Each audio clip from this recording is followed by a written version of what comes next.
Last part में हमने देखा कि हम इंजीनियरिंग स्ट्रेस स्ट्रेंथ कर्व से कौन से पॉइंट्स निकाल सकते हैं, जैसे proportionality limit, elastic limit, proof stress, और हमने और एक पॉइंट देखा था यूटीएस। तो ये सारे पॉइंट्स हम दिखाते कि हम इलास्टिक टू प्लास्टिक रीजन में कैसे मूव कर रहे हैं। तो इसका इम्पोर्टेंस ये है कि जब material elastic to plastic deform हो रहा है तो वहाँ पे परमानेंट चेंज आ रहा है डायमेंशंस पे। पर जब सारे हम इंजीनियरिंग एप्लीकेशंस देखते हैं तो उसमें हमें चाहिए कि कोई चेंज ना आए उनके डायमेंशंस में। तो अगर डायमेंशंस में चेंज आ रहा है तो मटेरियल फेल हो सकता है। तो हम चाहते हैं कि कोई भी इंजीनियरिंग एप्लीकेशंस में डायमेंशंस चेंज ना हो, तो इसलिए सारे पॉइंट्स हमारे लिए इंपॉर्टेंट है। तो उसी के बाद हम देखेंगे कि मेजर ऑफ डक्टिलिटी क्या होता है। तो डक्टिलिटी एक क्वालिटेटिव टर्म है, यानी क्वालिटेटिव टर्म इसलिए बात कर रहे हैं क्योंकि ये मटेरियल के किस हिस्से में, ऐसे इंजीनियरिंग स्ट्रेस स्ट्रेन के किस हिस्से में हम बात कर रहे हैं, इस तरह से हम बात करेंगे। तो डक्टिलिटी हम देख सकते हैं कि हम फ्रैक्चर तक बात कर सकते हैं। तो मैंने लास्ट क्लास में बताया था कि एक फ्रैक्चर स्ट्रेन हमने डिफाइन किया था। तो ये फ्रैक्चर स्ट्रेन एक पैरामीटर हो सकता है डक्टिलिटी का, और या स्ट्रेन टू फ्रैक्चर और इलोंगेशन। एक पर्टिकुलर स्ट्रेस पे कोई भी स्ट्रेस हम डिफाइन करेंगे स्ट्रेस स्ट्रेन कर्व पे, उस स्ट्रेस के करस्पॉन्डिंग जो स्ट्रेन रहेगा, पर मैं इस बारे में प्लास्टिक स्ट्रेन की बात कर रहा हूँ। जो प्लास्टिक स्ट्रेन रहेगा ये मेरी डक्टिलिटी का पैरामीटर हो सकता है, मेजर डक्टिलिटी के मेजर का एक पैरामीटर हो सकता है। तो उसको हम अच्छे से डिफाइन करते हैं। देखते हैं कि एक मेंबर है जो हिंज्ड है इस एक एंड पे, और एक एंड से हमने उसको एक टेंसाइल फोर्स अप्लाई किया है, फोर्स पी। उसका इनिशियल लेंथ देखते हैं कि एल नॉट है, और एक initial cross section area A not है। और इस टेंसाइल फोर्स की वजह से ये इलोंगेट होता है मेंबर, और उसका क्रॉस सेक्शन एरिया डिक्रीज होता है। जैसे लेंथ इलोंगेट होगा, इसका क्रॉस सेक्शन एरिया चेंज होगा। ये भी हम देखेंगे क्यों होना चाहिए। तो मानते कि इसका जो फाइनल लेंथ है ये एल एफ है, और ये जो इलोंगेशन है इसको मान लेते हैं हम डेल्टा एल।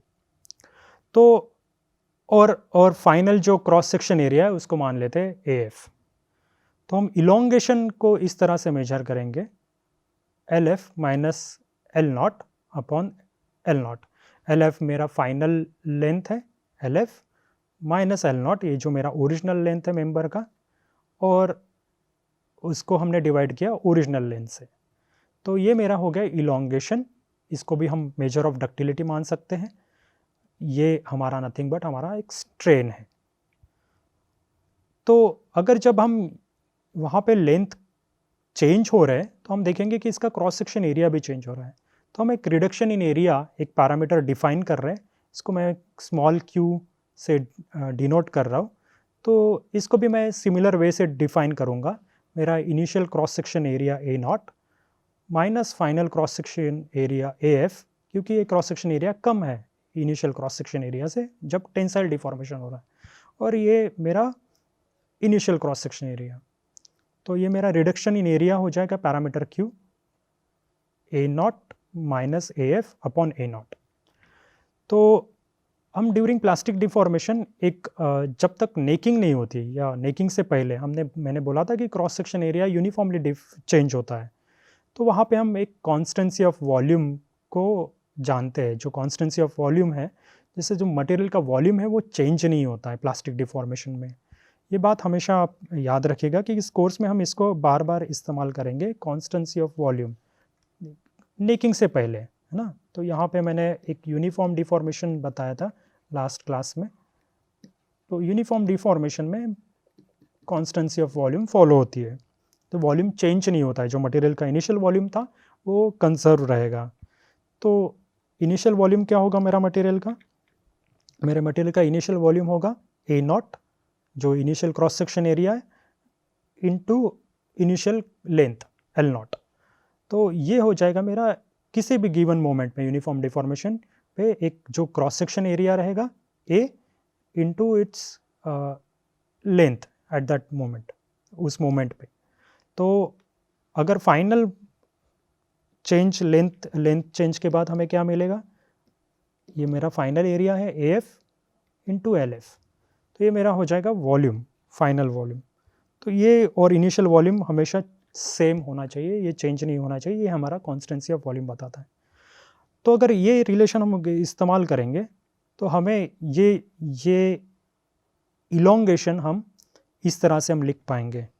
तो ये रिलेशन से सो मेरा इलोंगेशन जो है वो, अगर मुझे रिडक्शन इन एरिया पता है Q, तो मैं उसको फाइंड आउट कर सकता हूँ E is equal to Q upon 1 minus Q। तो ये जो हो गए, ये जो दो पैरामीटर्स है, ये मेरे मेजर ऑफ डक्टिलिटी हो गए। तो जितना बड़ा ये पैरामीटर्स उतनी अच्छी मेरी डक्टिलिटी। तो बाकी और कौन से पैरामीटर्स हैं यूनिएक्सियल टेंसाइल टेस्ट से, वो हम देखेंगे इस स्लाइड में। तो ये मेरा स्ट्रेस स्ट्रेन कर्व है, ये मेरा लीनियर रीजन है, मेरा प्लास्टिक रीजन है, ये इलास्टिक रीजन है, मेरा प्लास्टिक रीजन है। तो हमने देखा है डक्टिलिटी, हम जब बात करेंगे स्ट्रेन टिल फ्रैक्चर, तो स्ट्रेन टिल फ्रैक्चर का मतलब होता है यहाँ तक का फ्रैक्चर, यहाँ तक का स्ट्रेन, ये मेरा स्ट्रेन टिल फ्रैक्चर, ये एक मेरा मेजर ऑफ डक्टिलिटी है। स्ट्रेंथ का स्ट्रेंथ के पैरामीटर्स कौन से जो मेजर करते हैं हम इंजीनियरिंग स्ट्रेस स्ट्रेंथ से, वो है यील्ड स्ट्रेंथ और अल्टीमेट टेंसाइल स्ट्रेंथ। सो यील्ड स्ट्रेंथ को हम इस तरह से भी देख सकते हैं कि ये मटेरियल की एबिलिटी है जो प्लास्टिक डिफॉर्मेशन को रेजिस्ट करती है। तो यानी जितना यील्ड स्ट्रेंथ ज़्यादा, उतना मैं इलास्टिक डिफॉर्मेशन कर पाऊँगा मटेरियल का, और उतना ही मैं प्लास्टिक डिफॉर्मेशन को रेजिस्ट कर पाऊँगा।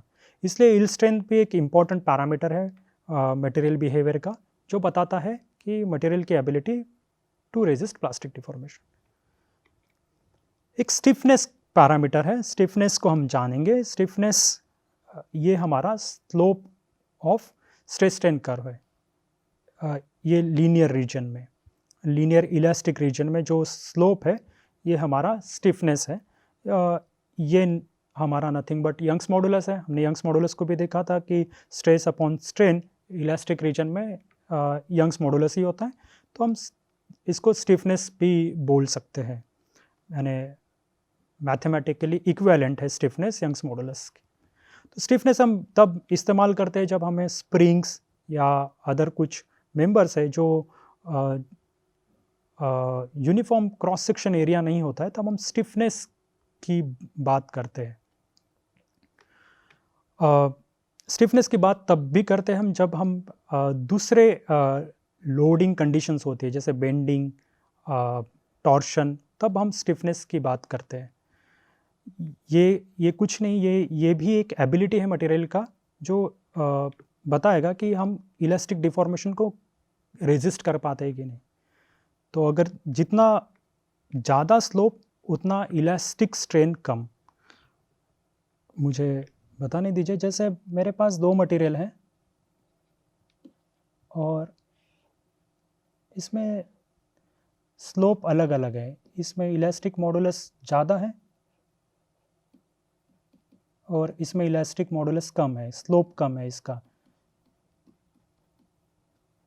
तो हम इसका स्टिफनेस की भी जब बात करेंगे तो स्टिफनेस में लिख रहा हूँ, और पहले मटेरियल का कम रहेगा दूसरे मटेरियल से। तो ये हम बात करेंगे, तो ये इलास्टिक डिफॉर्मेशन जब हम बात करेंगे, जो इलास्टिक स्ट्रेन रहेगा यहाँ पे, तो दूसरे मटेरियल में इलास्टिक स्ट्रेन कम आएगा, इसलिए हम बात कर रहे हैं इसको ability to resist elastic deformation.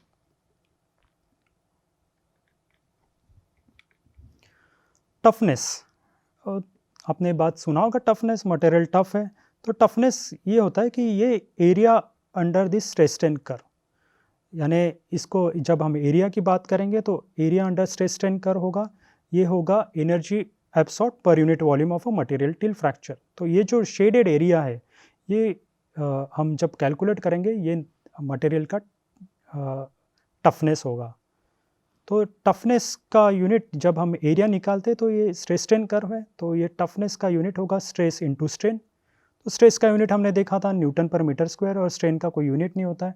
तो इस न्यूटन पर मीटर स्क्वायर को हम इस तरह से भी लिख सकते हैं, newton metre upon metre cube, तो मैंने मीटर को ऊपर से मल्टीप्लाई किया और न्यूमरेटर और डिनोमिनेटर को मल्टीप्लाई किया, तो मुझे मिल गया ऊपर newton metre upon metre cube. तो न्यूटन मीटर अगर हम देखेंगे ये जूल्स है, तो हम टफनेस को लिख सकते हैं जूल्स पर मीटर क्यूब। तो ये कॉमनली यूनिट है टफनेस का, जूल्स पर मीटर क्यूब। जो एरिया जब हम बात करेंगे तो ये हो जाएगा हमारा टफनेस, वो जूल्स पर मीटर क्यूब में हम इसको मेजर करेंगे।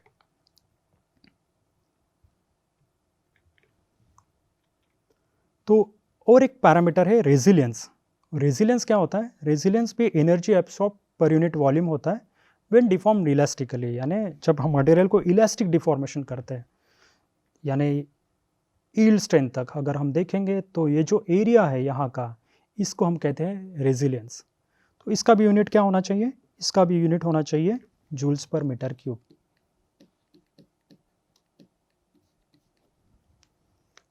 ये अप्लाई तब होगा जब हम स्टिफ रेजिलियंस हम इस्तेमाल तब करते हैं जब हम मैकेनिकल स्प्रिंग्स वगैरह की बात करते हैं। अभी हम देखेंगे यूटीएस और necking, it is ultimate tensile strength और स्ट्रेस एंड नेकिंग क्या होता है। तो ये मेरा हो गया अल्टीमेट टेंसाइल स्ट्रेंथ और स्ट्रेस। ये पॉइंट यहाँ पे स्ट्रेस स्ट्रेन कर्व पे मैक्सिमम स्ट्रेस जो मिल रहा है इस इंजीनियरिंग स्ट्रेस स्ट्रेन कर्व पे, ये मेरा अल्टीमेट टेंसाइल स्ट्रेंथ हो गया। और अभी हम देखेंगे कि इस यहाँ तक का प्रोग्रेशन क्या है इस स्ट्रेस स्ट्रेन कर्व का मेरे सैंपल्स का। तो ये मेरे दो इनिशियल गेज मार्क्स है, गेज पॉइंट्स है, और जब मेरा मटेरियल डिफॉर्म हो रहा है, जैसे जैसे मैं फोर्स अप्लाई कर रहा हूँ बढ़ रहा है या स्ट्रेन बढ़ रहा है मटेरियल पे, तो ये गेज पॉइंट्स मूव होंगे, दूर जाएंगे एक दूसरे से, यानी मटेरियल का इलोंगेशन हो रहा है। तो यहाँ पे देखेंगे कि हमारा मटेरियल यूनिफॉर्मली डिफॉर्म हो रहा है, पर यहाँ पे इस कंडीशन में जब आएंगे, जैसे यूटीएस तक पहुँचेंगे, तो यहाँ पे यूटीएस के जस्ट तुरंत बाद यहाँ पे एक लोकलाइज्ड डिफॉर्मेशन चालू होगा। यहाँ पे लोकलाइज्ड डिफॉर्मेशन चालू होगा जिसको हमने कहा था नेकिंग।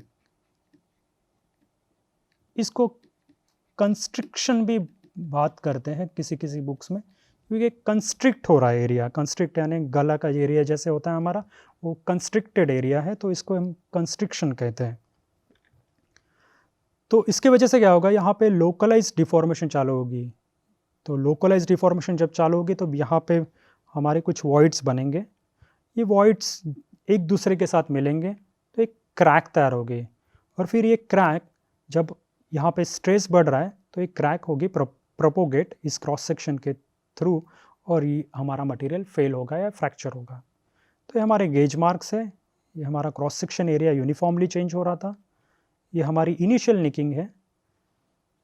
ये जो नेक रीजन है, ये रीजन ऑफ इंस्टेबिलिटी है। ये मैंने पहले भी बताया था। इंस्टेबिलिटी इसलिए हम कहते हैं क्योंकि इसके बाद, ये जो रीजन के बाद मुझे कोई एक्स्ट्रा फोर्स नहीं चाहिए जो मटेरियल को डिफॉर्म करे, या एक्स्ट्रा स्ट्रेस नहीं चाहिए जो मटेरियल को डिफॉर्म करे। तो इंस्टेबिलिटी इसलिए कहते हैं कि मुझे कोई एक्स्ट्रा लोड की ज़रूरत नहीं है मटेरियल को डिफॉर्म करने की या उसमें स्ट्रेन डेवलप करने के लिए। तो इसलिए हम इसको कहते हैं इंस्टेबिलिटी रीजन। ये क्यों होता है? क्योंकि हमने देखा यहाँ पे क्रॉस सेक्शन एरिया डिक्रीज हो रहा है और डिफॉर्मेशन यहाँ पे कॉन्सेंट्रेट हो जाएगी इस लोकलाइज रीजन पे। इसलिए मुझे कोई एक्स्ट्रा स्ट्रेस नहीं चाहिए, फोर्स नहीं चाहिए मटेरियल को फर्दर डिफॉर्म करने के लिए। तो यहाँ पे हमने बात की थी वॉइड फॉर्मेशन की। यहाँ पे ये जो वॉइड कोलेसेंस हमने बात की थी, वॉइड्स एक दूसरे के साथ जुड़ जाएंगे, इसको हम कहते हैं कोलेसेंस। तो वॉइड कोलेस हो जाएंगे और उसके बाद ये क्रैक प्रोपोगेट होगी, और इस क्रैक प्रोपोगेशन से हमारा मटेरियल फेल हो जाएगा, फ्रैक्चर हो जाएगा। हमने बात की थी इस प्लास्टिक रीजन में टिल यूटीएस, ये कॉन्स्टेंसी ऑफ वॉल्यूम हमने बात की थी, ये वैलिड नहीं रहेगा यूटीएस के बाद। तो यूटीएस के इंस्टेबिलिटी रीजन में कॉन्स्टेंसी ऑफ वॉल्यूम वैलिड नहीं रहेगी, तो ये रिलेशन होल्ड नहीं करेगा यूटीएस के बाद।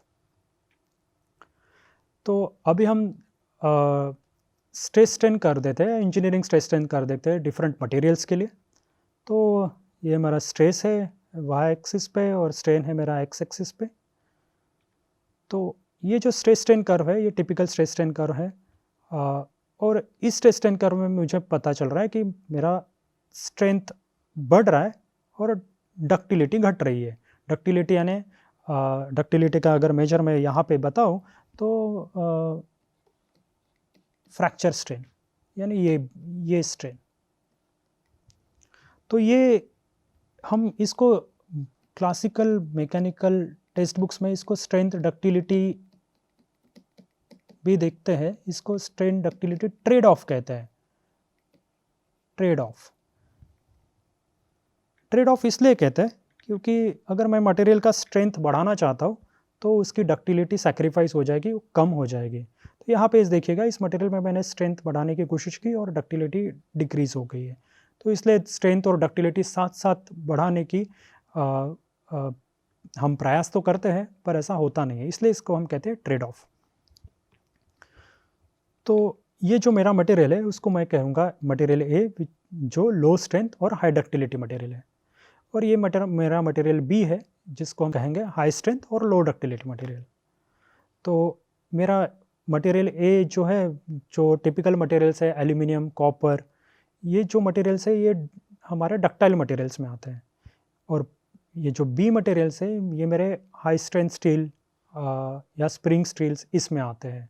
तो ये जो मटेरियल है हाई स्ट्रेंथ स्टील ये इस तरह का स्ट्रेस स्ट्रेन बिहेवियर दिखाते हैं। ये एक टिपिकल स्ट्रेस स्ट्रेन कर्व है जो आप देखेंगे और इसको हम पढ़ेंगे भी डिटेल में इस कोर्स में। ये जो मटेरियल है ये हमें दे रहा है 2 यील्ड पॉइंट। यहाँ पे मटेरियल यील्ड हो रहा है, अब पहला यील्डिंग यहाँ पे हो रहा है, दूसरा यील्डिंग यहाँ पे हो रहा है। तो ये जो टिपिकल बिहेवियर है स्ट्रेस स्ट्रेन बिहेवियर है ये लो कार्बन स्टील्स दिखाते हैं जिसमें हमें 2 यील्ड पॉइंट मिलते हैं। ये जो पहला वाला यील्ड पॉइंट है हम उसको कहते हैं अपर यील्ड पॉइंट क्योंकि ऊपर है, और ये जो दूसरा वाला यील्ड पॉइंट है उसको हम कहते हैं लोअर यील्ड पॉइंट। तो ये हमारा अपर यील्ड पॉइंट हो गया, ये हमारा लोअर यील्ड पॉइंट हो गया। तो लो कार्बन स्टील्स हम जब बात करेंगे तब मैं बात कर रहा हूँ 0.3 वेट % से नीचे वाले जो कार्बन कंटेंट है स्टील में, उन स्टील्स की बात कर रहा हूँ। ये और एक मटेरियल है, इसको मैंने नाम दिया है डी। ये मुझे ब्रिटल बिहेवियर दे रहा है, और इसमें मैं बताऊंगा कि इसमें नो प्लास्टिक स्ट्रेन, यानी इसमें प्लास्टिक स्ट्रेन नहीं, जैसे ही इलास्टिक लिमिट क्रॉस हो गई या यील्ड स्ट्रेंथ आ गया मटेरियल फेल हो जाता है। तो ये जो इस टाइप का बिहेवियर जो मिलता है वो हमें सिरामिक्स या इंटरमेटालिक्स या ऑर्डर्ड मटेरियल्स में मिलता है। मुझे लिखने दीजिए इसको भी, यानी सिरामिक्स या इंटरमेटालिक्स ऑर्डर्ड मटेरियल्स, इसमें भी हमें ये बिहेवियर दिखता है। तो हम किस तरह से बात करेंगे कि कौन सा मटेरियल हाई स्ट्रेंथ है, लो डक्टिलिटी है, तो उसके लिए एक पैरामीटर है, हमने बात की थी स्ट्रेन टू फ्रैक्चर, जो मैंने बताया स्ट्रेन टू फ्रैक्चर एक मेरा पैरामीटर है जिससे मैं बताऊंगा कि कौन सा मटेरियल डक्टाइल है, कौन सा मटेरियल मेरा ब्रिटल है। तो अगर स्ट्रेन टू फ्रैक्चर मेरा लेस देन 0.1% है, लेस देन और इक्वल टू 0.1% है, उसको मैं कहूँगा ब्रिटल मटेरियल्स। तो इस केस में देखेंगे कि जैसे ये जो स्ट्रेन है वो बहुत कम स्ट्रेन है, वो लेस देन और इक्वल टू 0.1% है, तो मैं उसको ब्रिटल मटेरियल्स कहूँगा। अगर वो 10% है स्ट्रेन टू फ्रैक्चर, यानी ये यहाँ तक ये जग अगर 10% है तो उसको मैं कहूँगा डक्टाइल मटेरियल्स। और अगर कुछ मटेरियल्स ऐसे होते हैं कि जो स्ट्रेन टू फ्रैक्चर जिसका ग्रेटर दैन 1000% होते हैं, उसको हम सुपर प्लास्टिक मटेरियल्स कहते हैं। तो इन सारे मटेरियल्स के बारे में हम इस कोर्स में जानने की कोशिश करेंगे। ये हमारे टिपिकल स्ट्रेस स्ट्रेन कर्व्स है जो मैं आपको इंट्रोड्यूस कराना चाहता था। अभी हमने देखा है कि जैसे स्ट्रेस स्ट्रेन की बात कर रहे थे, तो जैसे जैसे मेरा मटेरियल डिफॉर्म होता है तो उसका क्रॉस सेक्शन एरिया डिक्रीज़ होता है। अगर क्रॉस सेक्शन एरिया डिक्रीज़ हो रहा है तो स्ट्रेस जो मटेरियल एक्सपीरियंस कर रहा है वो जो एक्सपीरियंस कर रहा है वो बढ़ेगा। अगर वो बढ़ रहा है तो मुझे एक पैरामीटर की ज़रूरत है जो ये इंस्टेंटेनियस, यानी उस मोमेंट पे क्या क्रॉस सेक्शन एरिया है या उस मोमेंट पे क्या स्ट्रेन है, ये मेजरमेंट की मुझे ज़रूरत पड़ेगी। मुझे इसको थोड़ा सा एक्सप्लेन करने दीजिए। जैसे मैंने स्ट्रेस को डिफ़ाइन किया था, ये मेरा इंजीनियरिंग स्ट्रेस है, जो इसको मैंने force upon initial cross section area ऐसे डिफ़ाइन किया था। और मैंने स्ट्रेन को, इंजीनियरिंग स्ट्रेन को डिफाइन किया था change in length upon original length.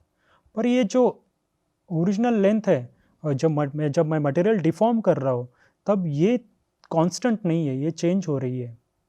जैसे मैंने इनिशियल लिया था एल नॉट और क्रॉस सेक्शन मेरा ए नॉट है, जैसे बढ़ेगा तो ये ए नॉट नहीं रहेगा, ए हो जाएगा और ये लेंथ चेंज हो जाएगा।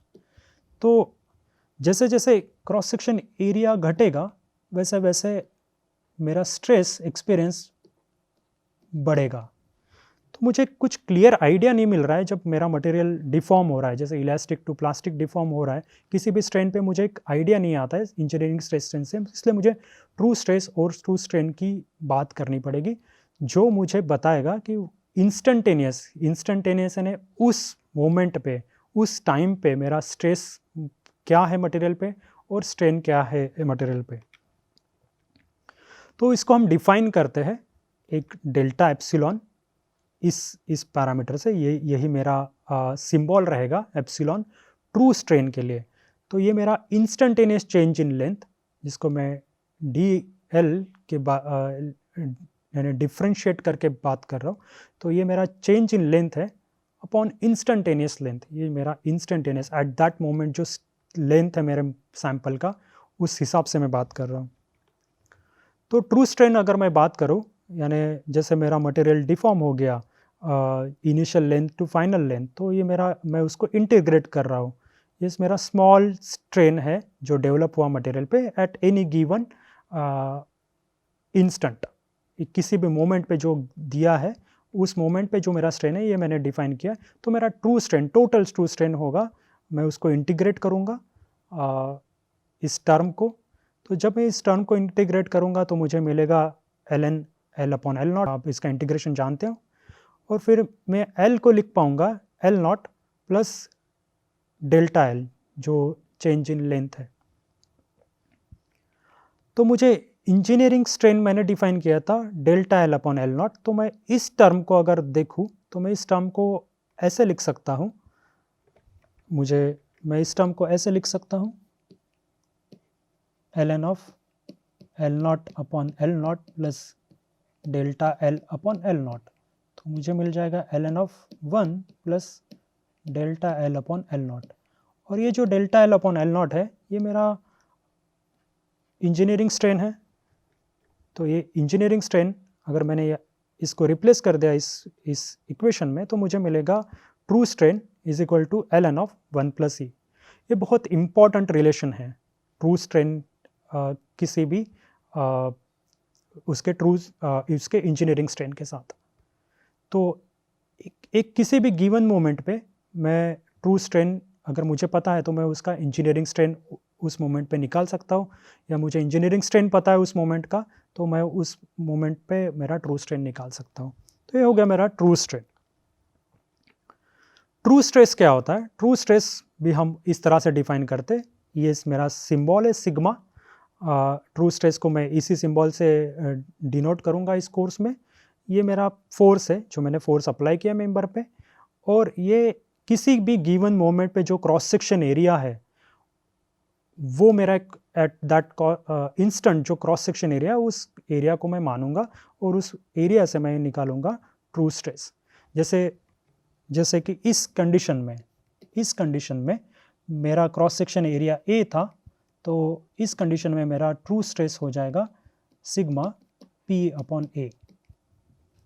अगर मेरा क्रॉस सेक्शन एरिया दूसरे मोमेंट पे घटता है, कम होता है, मैं उसको मान लूँगा A1, तो ये जो ट्रू स्ट्रेस होगा मेरा force applied upon the area at that cross section at that instant, तो ये हो जाएगा मेरा ट्रू स्ट्रेस। तो ट्रू स्ट्रेस को हम इस तरह से भी लिख सकते हैं P अपॉन ए, तो मैं उसको A नॉट और A नॉट से डिवाइड और मल्टीप्लाई कर रहा हूँ, तो P अपॉन A नॉट ये क्या हो गया मेरा, ये हो गया मेरा इंजीनियरिंग स्ट्रेस। और ये जब मैं इस्तेमाल कर रहा हूँ तो ये इसलिए कर सकता हूँ क्योंकि मैं कॉन्स्टेंसी ऑफ वॉल्यूम वैलिड है। तो ये हो जाएगा मेरा true stress is equal to engineering stress L upon L naught. तो ये टर्म जो मैंने रिप्लेस किया है L अपॉन L नॉट, तो इसको मैं लिख ए नॉट अपॉन ए को मैं लिख सकता हूँ L अपॉन L नॉट। तो L अपॉन L नॉट को मैं लिख सकता हूँ 1 प्लस ई। तो ये जो टर्म है यही टर्म है, L अपॉन L नॉट को मैं 1 प्लस ई लिख सकता हूँ, ये जो टर्म है। तो मेरे पास दो रिलेशंस आ गए, एक ट्रू स्ट्रेन और इंजीनियरिंग ट्रू स्ट्रेस, जो मैं इंजीनियरिंग स्ट्रेन और इंजीनियरिंग स्ट्रेस और इंजीनियरिंग स्ट्रेन से लिख सकता हूँ। तो हम इसका इम्प्लीकेशन देखेंगे कि true stress stress strain curve पे, ये मेरा स्ट्रेस स्ट्रेन कर्व है। तो जो मेरा पहला ये जो स्ट्रॉन्ग लाइन कर्व है, ये मेरा स्ट्रेस स्ट्रेन कर्व है, इंजीनियरिंग स्ट्रेस स्ट्रेन कर्व है। और ये जो मेरा कर्व है डॉटेड वाला, ये जो है मेरा true stress true strain curve है। तो अगर मैं देखूंगा तो मैंने true stress true strain curve यहाँ तक ही ड्रॉ किया है, इस पॉइंट तक ही ड्रॉ किया है। तो ये जो मेरा पॉइंट है, ये मेरा पॉइंट होगा हमेशा यूटीएस तक ही, क्योंकि ये कर्व मैं अगर यहाँ तक ही ड्रॉ कर सकता हूँ, क्योंकि कॉन्स्टेंसी ऑफ वॉल्यूम जो मैंने इस्तेमाल किया ये यहाँ तक ही वैलिड है, इसके बियॉन्ड ये वैलिड नहीं होगा। तो क्योंकि हमने ये रिलेशन इसमें इस्तेमाल किया है, तो इसलिए हम true stress true strain curve यहाँ तक ही निकालना वैलिड है। अनलेस आप कोई पैरामीटर्स इस्तेमाल नहीं करते, हम वो देखेंगे एडवांस कोर्सेस में, बट अभी के लिए हम ट्रू स्ट्रेन अगर आपको निकालना है तो आपको यूटीएस तक ही निकालना है, क्योंकि उसके बियॉन्ड ये कॉन्स्टेंसी ऑफ वॉल्यूम अप्लीकेबल नहीं रहेगी। तो आपको कुछ मॉडिफिकेशंस करने पड़ेंगे इस इक्वेशन में, अगर आपको ट्रू स्ट्रेन निकालना है बियॉन्ड यूटीएस। तो ये जो निकाला है, ये मैंने टेंसाइल टेस्ट के लिए निकाला है। तो आपको देखना है कि ये जो ट्रू स्ट्रेन कर्व है, जैसे ये वैल्यू है, तो मेरी कोई भी स्ट्रेस रहेगा, तो जैसे ट्रू स्ट्रेन में अगर किसी भी मोमेंट पे निकालने की कोशिश कर रहा हूँ, तो ये मेरा इंजीनियरिंग स्ट्रेस है, और इंजीनियरिंग स्ट्रेन ये अगर टेंसाइल स्ट्रेन है तो ये पॉजिटिव रहेगा।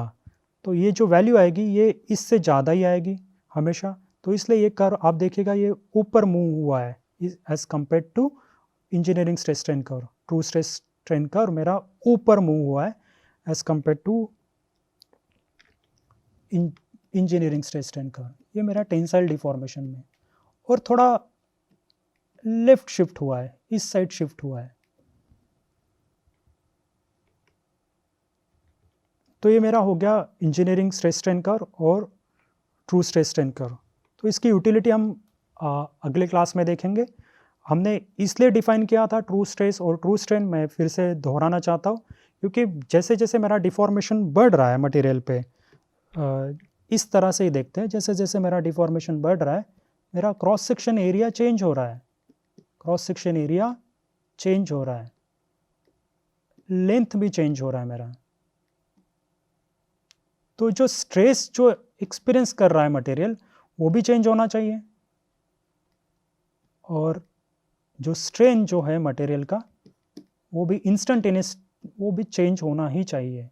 तो इसलिए हमें ट्रू स्ट्रेस और ट्रू स्ट्रेन की ज़रूरत होती है डेफिनेशन में कुछ अंडरस्टैंडिंग करने के लिए, जो कि हम नेक्स्ट पार्ट में देखेंगे। आज अभी यही रुकता हूँ। धन्यवाद।